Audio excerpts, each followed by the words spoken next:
नमस्कार, आप सभी लोगों का पीसीआर सिंप्लीफाइड में स्वागत है। एक विशेष सूचना है कि पीसीआर सिंप्लीफाइड संस्थान के द्वारा आरओ और एआरओ मेंस टेस्ट सीरीज शुरू किया जा रहा है और इसमें कुल 35-36 टेस्ट होंगे, जिसमें सेक्शनल भी होगा, हिंदी भी होगा, जीएस भी होगा। सब कुछ प्रॉपर तरीके से कराया जा रहा है। दूसरा, यूपी पीसीएस 2025 पीटी के लिए भी टेस्ट सीरीज शुरू कर दिया गया है। आप दिए गए नंबर पर फ़ोन करके बातचीत कर सकते हैं। तो चलिए आज हम स्टार्ट करते हैं आज का करंट अफेयर्स, यानी 4 अगस्त 2025 का करंट अफेयर्स स्टार्ट करते हैं। अभी हाल ही में मध्य प्रदेश में पाताल पानी और काला गुंडा हेरिटेज ट्रेन प्रारंभ किया गया, मतलब पुनः आरंभ किया गया। इसके पहले यह एक ट्रेन जो है 1870 में तत्कालीन, यानी उस समय के जो होलकर रियासत के राजा थे तुकोजीराव होलकर द्वितीय के प्रयासों से इस रेलवे लाइन को बनाया गया था और इसका निर्माण जो है 1878 में पूरा हुआ था। ठीक है, और यह Bombay Baroda central India railway के अधीन काम करता था। यह जो ट्रैक और रेल था उसी के अधीन चलता था। इस रेल लाइन की कुछ विशेषताएं हैं। यह रेल लाइन 9.5 किलोमीटर लंबी है और इसमें लगभग 4 सुरंगें हैं। इसमें 24 तीव्र मोड़ है। खैर इसकी कोई ज़रूरत नहीं है। एक चीज़ जानने की है कि यह मीटर गेज लाइन है। लाइन कितने प्रकार की है? नैरो गेज, मीटर गेज और ब्रॉड गेज। ठीक है, तो यह मीटर गेज लाइन है। दूसरा, यह पश्चिम रेलवे रतलाम मंडल के अधीन आता है, तो इस रतलाम मंडल के अधीन आता है। अच्छा, कुछ और चीज़ें इसके बारे में बता देते हैं। इस ट्रेन का संचालन का कुछ विवरण हम दे देते हैं आपको, जिससे अगर आप कभी जाएँ तो घूम सकें। यह ट्रेन जो है बेसिकली फ्राइडे, सैटरडे और संडे 3 दिन ही चलेगी। और ये जो पाताल पानी से काला कुंड तक जाने की जो यात्रा है वो 2 घंटे 20 मिनट का समय लगेगा और बहुत ही अच्छी सुनहरी जगहों से होते हुए जाएगी, सुहानी जगहों से होते हुए यह जाएगी। इसमें कुल 5 कोच हैं, जिसमें 2 एसी चेयर कार है और 3 नॉन एसी चेयर कार हैं। यह जो पहली बार है, इसको पर्यटन की दृष्टि से 2018 में इसे चलाया गया था। बाद में फिर बंद कर दिया गया, लेकिन अब पुनः इस ट्रेन को शुरू किया जा रहा है। ठीक है, नेक्स्ट, भारत वर्मा रामसर क्षेत्रीय पहल। भारत वर्मा रामसर क्षेत्रीय पहल, इस पहल का आयोजन कहाँ किया गया? अभी हाल ही में रामसर कन्वेंशन जो हुआ वो जिम्बाब्वे में हुआ। रामसर कन्वेंशन कोप 15, इसका जो आयोजन हुआ वो जिम्बाब्वे के कहाँ हुआ? विक्टोरिया फॉल्स में इसका आयोजन किया गया। इसी सम्मेलन के दौरान भारत वर्मा रामसर क्षेत्रीय पहल कार्यक्रम का भी आयोजन किया गया। इस भारत वर्मा रामसर क्षेत्रीय पहल का जो कन्वेंशन का जो उद्देश्य है वह है रामसर कन्वेंशन की रणनीतिक योजनाओं को लागू करने में सहायता प्रदान करना। और IBRRI का जो मुख्यालय है IUCN के एशिया क्षेत्रीय कार्यालय कहाँ? बैंकॉक में जो स्थित है उसी में इसका मुख्यालय है। अच्छा, IUCN क्या है? IUCN की जो स्थापना की गई थी 1948 में किया गया था और इसका मुख्यालय कहाँ है? स्विट्ज़रलैंड में है। ठीक है, IBRI जो है IUCN की ब्रिज परियोजना द्वारा समर्थित है। ब्रिज परियोजना का जो पूर्ण लाभ है building river dialogue and governance. इस जो ब्रिज परियोजना का उद्देश्य है जल संसाधनों का सतत प्रबंधन, विकास करना, जल सुरक्षा सुनिश्चित करना, जैव विविधता संरक्षण करना और देशों के बीच शांतिपूर्ण सहयोग को प्रोत्साहित करना है। एक महत्वपूर्ण चीज़ ये है कि IBRRI के सदस्य देश हैं Cambodia, Laos, Myanmar, Thailand, Vietnam, यानी कि 5 देश हैं। ये देशों का नाम याद रखना है: कंबोडिया, लाओस, म्यांमार, थाईलैंड और वियतनाम। ठीक है, अच्छा, कुछ रामसर स्थलों के बारे में हम थोड़ा सा जान लेते हैं कि क्या सीन है। जो रामसर है, रामसर सम्मेलन, इस सम्मेलन की स्थापना 1900 रामसर अभिसमय रामसर कन्वेंशन क्या है? इसे आर्द्र भूमियों पर अभिसमय के नाम से भी जाना जाता है। यह एक अंतर सरकारी संधि है जिसे वर्ष 1971 में ईरान में, रामसर के ईरान में अपनाया गया था और 1975 में रामसर कन्वेंशन को लागू किया गया। तो भारत इसका कब सदस्य बना? भारत जो है इसका सदस्य बना 1982 में, ठीक है, यानी रामसर कन्वेंशन का भारत सदस्य है, ठीक है, 1982 में ज्वाइन किया, हस्ताक्षर किया। कुछ रामसर के फैक्ट्स भी देख लेते हैं कि क्या क्या हैं। विश्व का सबसे बड़ा रामसर स्थल है पैंटानल। विश्व का सबसे बड़ा रामसर स्थल है पैंटानल। पैंटानल कहाँ है? दक्षिण अमेरिका में स्थित है। भारत का सबसे बड़ा रामसर स्थल है सुंदरबन। सुंदरबन भारत का सबसे बड़ा रामसर स्थल है। सबसे छोटा भारत का रामसर स्थल कौन सा है? रेणुका झील, जो कहाँ है? हिमाचल प्रदेश में है। सर्वाधिक रामसर स्थल वाला राज्य कौन सा है? तमिलनाडु में 20 रामसर स्थल हैं, सबसे अधिक। भारत में कुल कितने रामसर स्थल हैं? भारत में कुल 91 रामसर स्थल हैं। जो 91 अभी हाल ही में इसको बनाया गया, घोषित किया गया, और राजस्थान के खीचन और मेनार,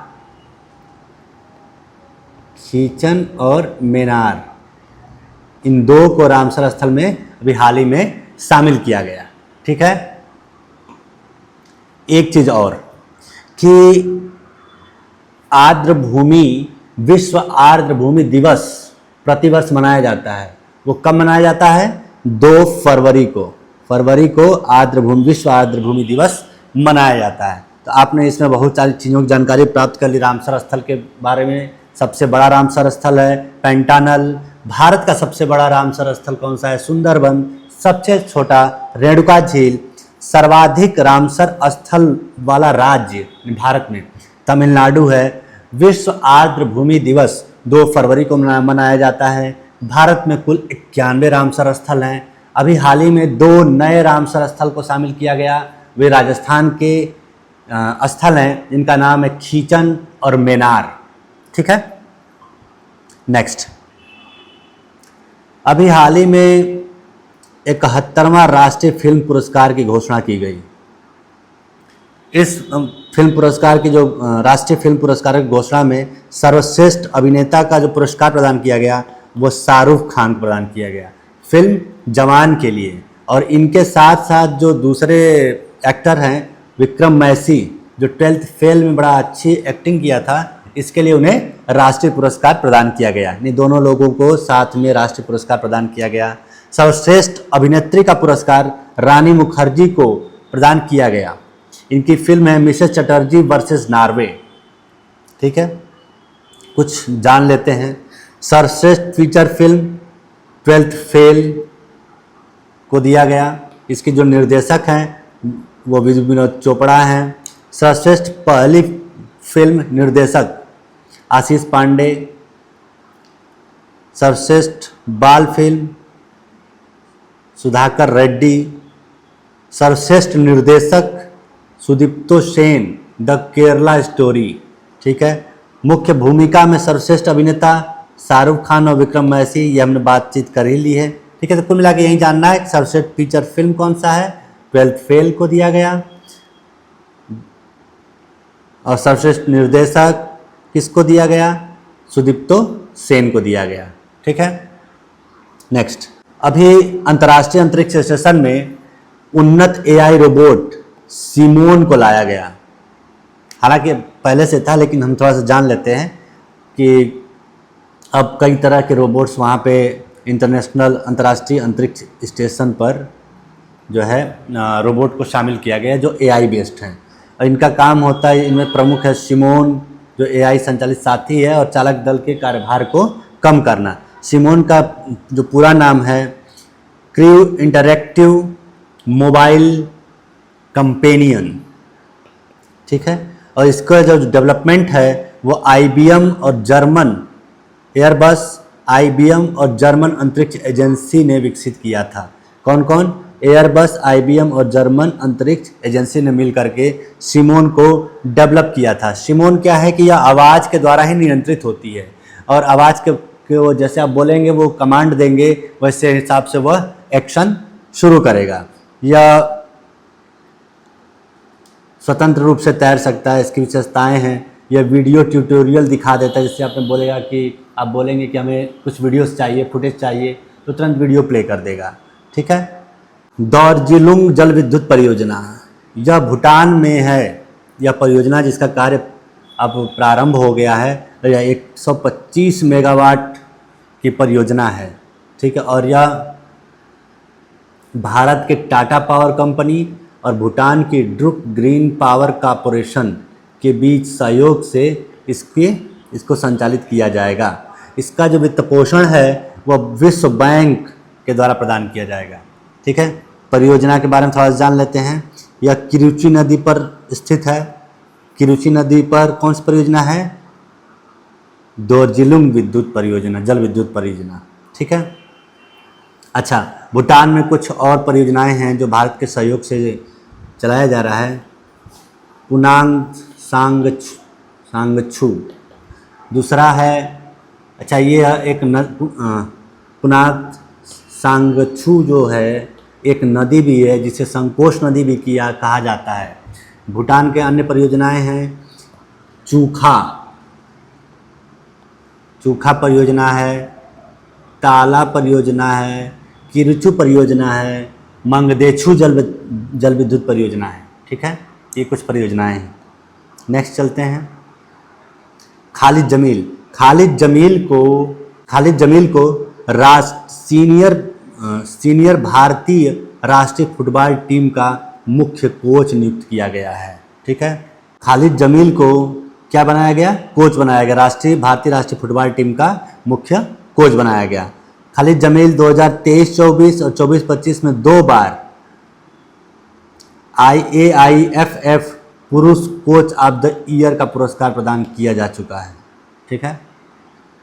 नेक्स्ट, भारत और मोरक्को के बीच पारस्परिक कानूनी सहायता संधि। अभी भारत और मोरक्को के बीच न्यायिक और कानूनी क्षेत्रों में सहयोग को बढ़ावा देने के लिए पारस्परिक कानूनी सहायता संधि पर हस्ताक्षर किया गया। इसके जो महत्वपूर्ण पहलू हैं यह विशेष रूप से नागरिक और वाणिज्यिक मामलों पर केंद्रित है। ठीक है। बस मोरक्को के बारे में जान लेते हैं। मोरक्को पश्चिमी उत्तरी अफ्रीका में स्थित एक पहाड़ी देश है जो जिब्राल्टर संधि से अलग होता है। किससे? स्पेन से। ये देख रहे हैं ना आप, जिब्राल्टर संधि, स्ट्रेट ऑफ जिब्राल्टर, जो स्पेन को अलग करता है मोरक्को से। ये मोरक्को है और ये है स्पेन का पार्ट। ठीक है। ऐसे और जिब्राल्टर संधि है। जिब्राल्टर संधि जो है 2 सागरों को जोड़ता है, एक अटलांटिक महासागर को और एक मेडिटेरियन सागर को जोड़ता है। तो किसको किसको जोड़ता है जिब्राल्टर जल संधि? एक अटलांटिक ओशन और मेडिटेरियन से यानी भूमध्य सागर को जोड़ता है। किसको अलग करता है? स्पेन और मोरक्को को अलग करता है। तो पूर्व और दक्षिण पूर्व में अल्जीरिया है, ये अल्जीरिया। दक्षिण पश्चिम में सहारा, ये सहारा मरुस्थल है। पश्चिम में अटलांटिक महासागर, इसके पश्चिम में देखिए अटलांटिक महासागर है। उत्तर में भूमध्य सागर, इधर इसके भूमध्य सागर हैं। इसमें अच्छा एक चीज़ और ध्यान देना है कि मोरक्को एक ऐसा देश है जो भूमध्य सागर और अटलांटिक सागर दोनों से जुड़ता है। ठीक है। इसमें कुछ एटलस माउंटेन है, ये याद रखना है, अक्सर एग्जाम में पूछता है कि एटलस माउंटेन कहाँ है, तो मोरक्को में है। ठीक है। ब्लू बर्ड ब्लॉक 2 संचार उपग्रह, इसका अभी भारत के द्वारा प्रक्षेपण किया जाएगा कि यह जो अमेरिका कंपनी है AST स्पेस मोबाइल के द्वारा इसका विकास किया गया और ये 3-4 महीनों में इसको लॉन्च किया गया। इस उपग्रह को लॉन्च करने के लिए जिस व्हीकल का इस्तेमाल किया जाएगा उसका नाम है LVM-3। LVM-3 का इस्तेमाल किया जाएगा इसको लॉन्च करने के लिए। ठीक है। इस उपग्रह का कुल वजन है 6500 किलोग्राम और यह सितंबर 2025 तक भारत आएगा और यहाँ से उसको लॉन्च किया जाएगा। नेक्स्ट है डार्विन ट्री ऑफ लाइन। यह एक जीनोम अनुक्रमण जीनोम सीक्वेंसिंग की एक परियोजना है जिसका अभी पहला चरण पूरा हो चुका है। बेसिकली इसका लक्ष्य, अभी जो शुरुआती लक्ष्य, हालांकि इसका मेन उद्देश्य है कि पृथ्वी पर जितने भी जटिल जीवन हैं सबका बायो सीक्वेंसिंग बना लिया जाए वैसे, और यह पूरी पृथ्वी की अर्थ बायोजियोम जो वैश्विक पहल है उसका यह एक हिस्सा है। तो मतलब कुल मिला के कहना है कि एक चरण इसका पूरा हो गया है। इस पहले चरण में ब्रिटेन और आयरलैंड में पाए जाने वाले यूकैरियोटिक जीवों की लगभग 70,000 प्रजातियों का जीनोम सीक्वेंसिंग किया जा चुका है। ठीक है, थोड़ा सा यूकैरियोटिक जीवों के बारे में जान लेते हैं कि क्या होता है।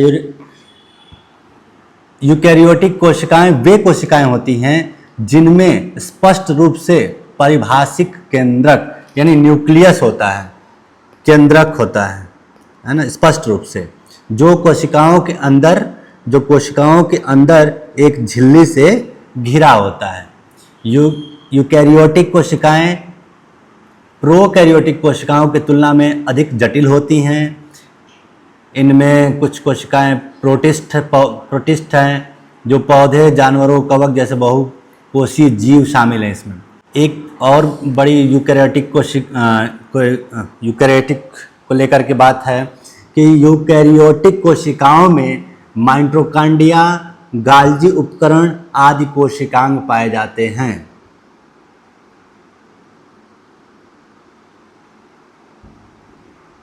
ठीक है, नेक्स्ट चलते हैं। नितिन गडकरी को 43वें लोकमान्य तिलक राष्ट्रीय पुरस्कार से सम्मानित किया गया। यह जो लोकमान्य तिलक पुरस्कार है लोकमान्य तिलक ट्रस्ट के द्वारा प्रदान किया जाता है। इस पुरस्कार की जो शुरुआत हुई थी 1983 में, इसमें 1 लाख की नगद राशि प्रदान की जाती है। इसके पहले लोकमान्य तिलक राष्ट्रीय पुरस्कार को प्रधानमंत्री नरेंद्र मोदी, इंदिरा गांधी, अटल बिहारी वाजपेयी, मनमोहन सिंह, प्रणब मुखर्जी, NR नारायण मूर्ति, साइरस पूनावाला जैसे प्रतिष्ठित व्यक्तियों को प्रदान किया जा चुका है। नेक्स्ट है ए राजराजन। अभी इन्हें विक्रम साराभाई अंतरिक्ष केंद्र का निदेशक नियुक्त किया गया है। विक्रम साराभाई अंतरिक्ष केंद्र कहाँ है? त्रिवेंद्रम में, यानी तिरुवनंतपुरम में है। जो डॉक्टर ए राजराजन हैं यह इसरो में लगभग 4 दशकों से काम कर रहे थे, है ना। इन्होंने भारत के पहले निजी तौर पर निर्मित रॉकेट विक्रम S के सफल प्रक्षेपण में महत्वपूर्ण भूमिका निभाई, और यह पहले सतीश धवन अंतरिक्ष केंद्र श्रीहरिकोटा के निदेशक भी यह रह चुके हैं, जो अभी विक्रम साराभाई स्पेस सेंटर जो है उसके निदेशक बनाए गए। चलिए अब प्रश्न करते हैं। भारत वर्मा रामसर क्षेत्रीय पहल का संचालन कौन करता है? मतलब इसका कुल मिलाकर मुख्यालय कहाँ है? IUCN एशिया के क्षेत्रीय कार्यालय बैंकॉक में है। ब्रिज परियोजना का मुख्य उद्देश्य क्या है? साझा जल संसाधनों का प्रबंधन करना, है ना। ओके, जैसे अभी हमने पढ़ा था कि ब्रिज परियोजना के बारे में, जल संसाधनों का सतत प्रबंधन, विकास को बढ़ावा देना, जल सुरक्षा सुनिश्चित करना, जैव विविधता का संरक्षण करना, ये काम है। और यह जुड़ा है बेसिकली IBRRI, और इसका जो मुख्यालय है वो कहाँ है? बैंकॉक में है, जहाँ IUCN का मुख्यालय है। ठीक है, IBRRI का जो इसमें जो सदस्य देश हैं वो कौन कौन से हैं? कंबोडिया, लाओस, म्यांमार, थाईलैंड और वियतनाम, ये 5 देश इसमें शामिल हैं। ठीक है, नेक्स्ट चलते हैं। हाँ, आ गया। IBRI के सदस्य देशों में निम्न से कौन शामिल नहीं है? तो इसमें श्रीलंका शामिल नहीं है। म्यांमार, वियतनाम, लाओस, थाईलैंड और कंबोडिया, ये 5 देश हैं। 71वें राष्ट्रीय फिल्म पुरस्कार में सर्वश्रेष्ठ अभिनेता का पुरस्कार किसने साझा किया, यानी किसको प्रदान किया गया? तो यह प्रदान किया गया शाहरुख खान और विक्रम मैसी को। ठीक है, सर्वश्रेष्ठ फिल्म को कौन सा था पुरस्कार? 12th fail. विक्रम मैसी ने 12th फेल में काम किया था, 12th फेल में, और शाहरुख खान ने जवान में काम किया था। ठीक है, शाहरुख खान और विक्रम। 12th फिल्म के निर्देशक कौन हैं? इनके निर्देशक हैं विधु विनोद चोपड़ा। सर्वश्रेष्ठ निर्देशक का पुरस्कार किसे मिला? सुदीप्तो सेन को प्रदान किया गया। सर्वश्रेष्ठ निर्देशक का जो पुरस्कार है सुदीप्तो सेन को प्रदान किया गया। ठीक है, सिमोन का पूरा नाम क्या है? Crave interactive mobile companion. Next, Simon किस तकनीक से नियंत्रित होता है? या आवाज़ के द्वारा नियंत्रित किया जाता है। ठीक है, आवाज़ के माध्यम से कुछ करने को कहा जाता है, कुछ पिक दिखाने की या डिस्प्ले करने की, तो वो आवाज़ के माध्यम से कैच करके AI बेस्ड है, तो वो अपना फ़ोटो और उस तरह की चीज़ें वीडियो दिखा देता है। दोरजिलुंग जल विद्युत परियोजना किस नदी पर है? तो यह किरुचु नदी पर है। किस पर है? किरुचि नदी पर, किरीचू। इस परियोजना का वित्त पोषण कौन कर रहा है? तो यह विश्व बैंक के द्वारा इसका वित्त पोषण किया जा रहा है। भारतीय फुटबॉल टीम के मुख्य कोच के रूप में किसे नियुक्त किया गया? तो खालिद जमील को भारतीय फुटबॉल टीम का कोच नियुक्त किया गया। भारत और मोरक्को की पारस्परिक कानूनी सहायता संधि किस पर आधारित है? नागरिक और वाणिज्यिक मामले दोनों पर आधारित हैं। ब्लू बर्ड ब्लॉक 2 उपग्रह जो संचार उपग्रह है, लॉन्च करने के लिए कौन सा रॉकेट इस्तेमाल होगा? इसके लिए LVM-3 लॉन्च, इसी के माध्यम से लॉन्च किया जाएगा। डार्विन ट्री ऑफ लाइफ परियोजना का मुख्य उद्देश्य क्या है? यूकैरियोटिक जीवों के जीनोम का अनुक्रमण, यानी जीनोम सीक्वेंसिंग करना इसका है। 43वां लोकमान्य तिलक राष्ट्रीय पुरस्कार 2025 किसे प्रदान किया गया? यह प्रदान किया गया नितिन गडकरी को। ठीक है, डॉक्टर A राजराजन को किस इसरो के केंद्र का निदेशक नियुक्त किया गया है? Vikram space centre, Vikram Sarabhai space centre का जो है निदेशक नियुक्त किया गया है। तो आज का करंट अफेयर्स यहीं समाप्त होता है। बाकी कल का हम लोग फिर 5 अगस्त में फिर मिलते हैं। फिर से एक बार ये सोचना है कि आप सभी लोग RO ARO mains test series से जुड़े। दूसरा UPPCS 2025 के लिए भी हम लोगों ने बैच शुरू किया है, उसमें टेस्ट डिस्कशन भी होगा, उसको भी उस कार्यक्रम से जुड़कर आप लाभ ले सकते हैं। Thank you.